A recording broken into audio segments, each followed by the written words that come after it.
ஒரு தத்துவத்தை அறிவாயாக பார்த்தா. நீ என்பது சரீரம் அல்ல, நீ ஒரு ஆத்மா என்பதை உணர். இந்த ரணபூமியில் உன் கண்களுக்கு புலப்படும் ஒவ்வொரு வீரனும் நீ எண்ணுபவன் அல்ல என்பதனையும் உணர். சிறிது காலத்திற்காக அந்த சரீரத்தில் வாசம் செய்கின்றனர். இவர்கள் தேகமானது அழியலாம், ஆனால் அனைவரும் அமரர்களே. மீண்டும் ஓர் புதிய தேகத்தில் பிறப்பெடுப்பார்கள்.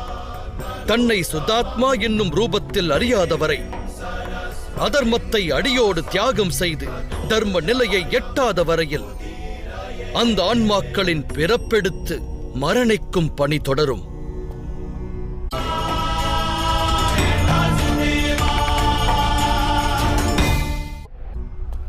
இதுவே பிரம்ம வித்யின் முதற் பாடமாகும் பார்த்தா.